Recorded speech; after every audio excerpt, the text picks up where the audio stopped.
A proud father overcome with emotion. Couldn't be more happy. A young man walking a path out of darkness. I'll be out there slinging dope right now. And Ivy League researchers unlocking an unexpected discovery. You got to understand people and what they're dealing with. That's perspective. 2 hours a day, 5 days a week. Inmates inside the Genesee County Jail are breaking up the suffocating monotony of incarceration by learning job skills through education.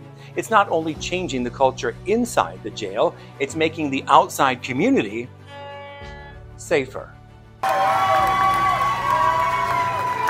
Red carpets aren't typically rolled out inside America's county jails. Jails holding 600,000 people awaiting criminal trials or serving sentences of a year or less. And we are walking a path that has never been trod, because we've been doing the same thing since 1836. Sheriff Chris Swanson doesn't do status quo. His jail is anything but typical. Pomp and circumstance, all part of the jail's curriculum. Since 2020, inmates at the Genesee County Jail have been given an opportunity to use their time to learn job skills through IGNITE, an acronym for Inmate Growth Naturally and Intentionally Through Education. There's got to be a better way, and it's pouring into people.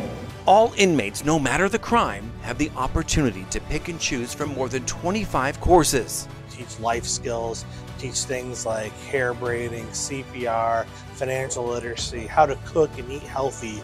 Many courses are online using Chromebooks, which also generate operating funds because inmates can rent them during off hours using money from their commissary accounts. When they successfully complete a course, they're rewarded with a graduation ceremony and even allowed to invite one family member, fostering support crucial to their journey toward rehabilitation. It's up to them to take advantage of it, and I'm going to do what I can to make sure that he does. He's proud, and I'm proud to make him proud.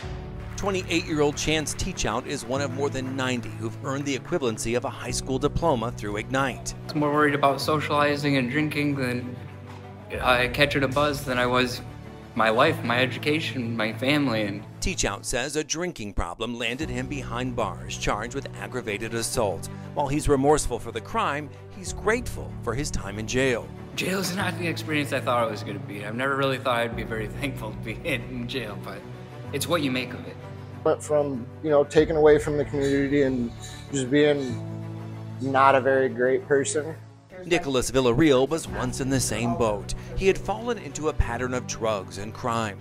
While serving a sentence 4 years ago, an opportunity through IGNITE cemented a foundation for him to start building a better future. I have a career, a pension, and I'm able to work. And when I drive by the past Salvation Army, I'd be like, you see those bricks? I put those there. He's doing well. He's excelling. Chris Fillmore is the field rep for the Bricklayers and Allied Craft Workers Local 2 Union. He finds candidates like Villarreal for the union's apprenticeship program. He credits IGNITE for providing crucial building blocks to launch a promising career.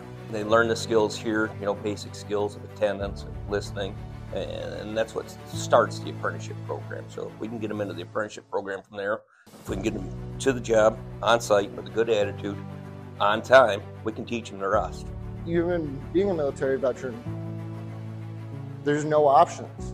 They just send you to treatment. And this was my form of treatment. Being able to go out there and see what I can do, see that I still matter to myself and to my community. You know what drives crime? You know what drives addictions, drives mental illness? Is hopelessness. Is people that don't feel like they have any value. Harvard University found measurable value in IGNITE. Researchers studied the jailhouse school program for 2 years, reporting each year of IGNITE results in a 23% drop in people reoffending. Each person that doesn't return to jail saves $5,600.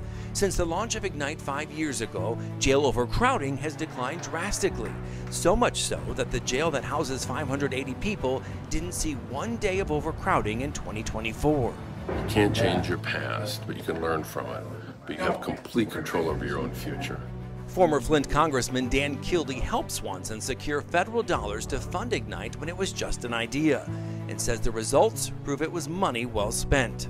Because they have a sheriff and a team around them that are willing to see their basic humanity, they've got a shot to get on a positive path, and it's exciting. I'm really happy to be a part of it. 2,700 inmates have now walked that path paid by contributions from grants, local unions, and organizations. Ignite even struck a major chord with the United Auto Workers, who wrote a $15,000 check to fund a jailhouse music studio. Inmates can go in there and write songs and record songs and learn about the philosophy of music. And you know, I've always believed that music is a direct line to your soul. The state-of-the-art studio inspired by a former inmate himself, country music superstar Jelly Roll. He heard what Swanson was doing and wanted to see it with his own eyes. He's made several visits to the jail, even cutting the ribbon on the music studio. 1, 2, 3.